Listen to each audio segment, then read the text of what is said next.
morning, everyone. Hope you're all having a wonderful day today. Today, we're going to be taking a look at the Vector Frenzy Pro X Gen 2. But before we get into that, the biggest sponsor of the channel is Callaway Ballistics. They supply a lot of the ammunition that you're going to see in this video, both 115 grain ball, 124 grain match, and some others as well. Also, a newish sponsor is going to be Noise Fighters, but more on them later. Now, full disclosure on the Vector Frenzy X Gen 2 is that they did send this optic out to me, so I did not pay for it whatsoever. On top of that, I have a discount code that is 10% off and 5% affiliate, so if you use it, you will save 10% and I will make 5%. I believe there are better codes floating around on the internet, so don't feel pressured to use mine whatsoever. Running through the basics of the Frenzy X Gen 2, there are two different models. The cheaper version, which is the option that I selected, has the 3 MOA dot only, no solar failsafe, and no dedicated night vision settings. Kind of. The full version has a multi-reticle system, a solar failsafe, 2 dedicated night vision settings, and it only cost $20 more, so I kinda think I picked the wrong one for such a small difference in price.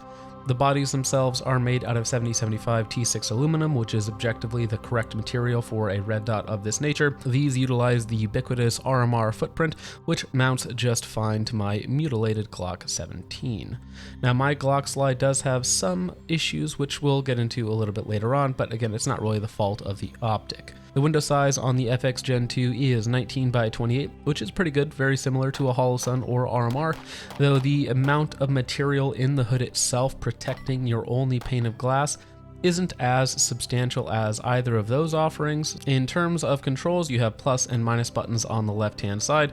Windage and elevation are in 1 MOA increments with really nice audible tactile adjustments. For some reason. On the right hand side of the body, you have a side-loading 2032 battery tray that is screwed into position and does require a small Allen key or the tool that they include to remove. Now, battery life is rated for 50,000 hours at the lowest setting off of a single 2032, though again, that is going to be comboed with auto on, auto off technology, so just replace it at your usual intervals. Built into the rear of the optic is a pseudo rear notch iron sight that I did actually use at about 20 yards on an 8-inch plate, and it worked surprisingly fine. So in an emergency, if the battery does die, dot goes down for any reason, as long as the body is still intact, you can technically use that rear notch with your front sight post in a pinch. Talking about the glass, it looks fine. A minor blue notch filter is present and the image itself is relatively distortion free. When we combo that with a decent looking dot, a decent sized window, and the dot itself has a good refresh rate, means the view through the optic is a very standard affair. Now let's go ahead and talk about its night vision performance. Now, this section is sponsored by Noise Fighters. Why are they called Noise Fighters? No idea. They fight the night by selling priced components to help with night vision.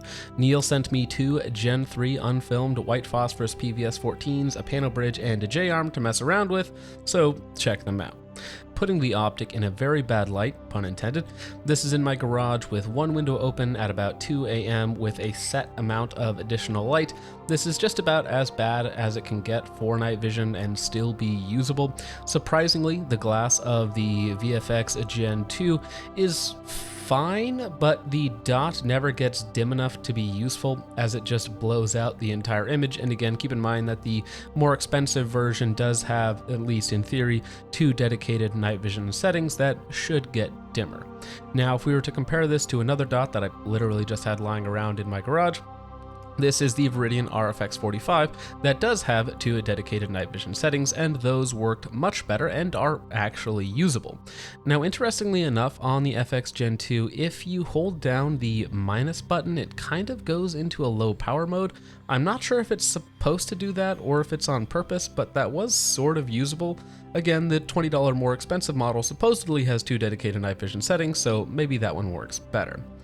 Getting into actually using the thing, I have had this for several months and used it as a top-mounted dot on the Primary Arms PLX mount, an offset dot on a Groves Tech mount, and as a pistol dot on my Glock 17. In total, somewhere between 1 and 2,000 rounds.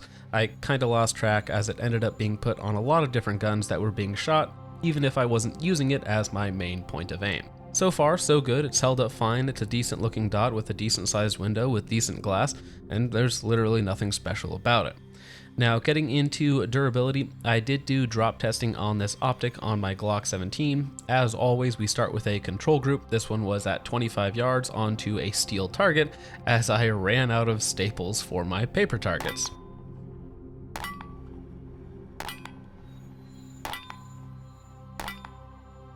Then we do a shoulder height drop onto dirt and rocks and shoot another 5-round group. No noticeable point of shift, which is exactly what we want to see from basically any red dot at any price category. They should be able to survive the first drop. And then next we move on to a much harder surface, either concrete or usually an AR-500 steel plate. Now, earlier I mentioned my Glock slide not being perfect, and that is because while it is RMR cut, it doesn't have the front sight posts that fit up into the red dot itself and provide a hard stop, recoil bosses, and additional contact between the slide and the optic. So after the second shoulder height drop, the optic was fine, the glass was fine, the body was scratched up as it should be, but the optic itself sort of twisted in the mount just a couple of degrees, but that meant that it was off target to the left at 25 yards. Now, I noticed the optic was torqued funky in the slide cut, so I simply unscrewed the optic slightly to relieve the tension on the 2 screws which are doing all of the work on this slide, and retightened it, and it returned right to 0. That leads me to believe that the subpar slide cut is the main culprit of the point of impact shift. Now, that being said, I don't think this design is the most durable out there. I've cracked Holosuns before, and this is a flimsier design than those, so while this one held up just fine, I don't believe they are going to stack up well compared to Holosun in a perfectly scientific testing environment. And that brings us to value. For right at $200 or just under, these are fine. Not really exciting, not really noteworthy, just fine. They're probably 30 to $50 cheaper than the closest Holosun and perform appropriately worse.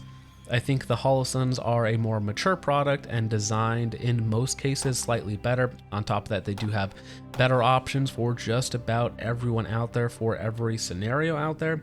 There are also cheaper options out there as well that probably do what these do, or at least very similar for, again, less money. So for me, these would never be my first choice. If I'm looking for the cheapest dot on the market, these ain't it. And if I'm already at that $200+ budget, I would probably just wait for a sale on a similar Holosun model. Certainly not a bad red dot, and currently I don't see a reason to take it off my Glock until I have to test the next one, but that brings me to something else. I'm not really interested in testing out any more clone optics. I've tested a bunch in the past, and I keep getting questions about this model of that, or this one that's just 1% different than something else.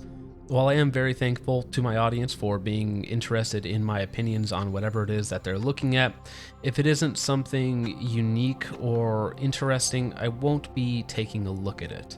The clone dot companies can keep doing what they're doing if they must, but I don't think I'll be following any of that anymore. I still want to check out cheap things that work well, that's kind of my whole shtick, but I don't want to keep spending so much time, ammo, and money reviewing essentially the same products over and over again.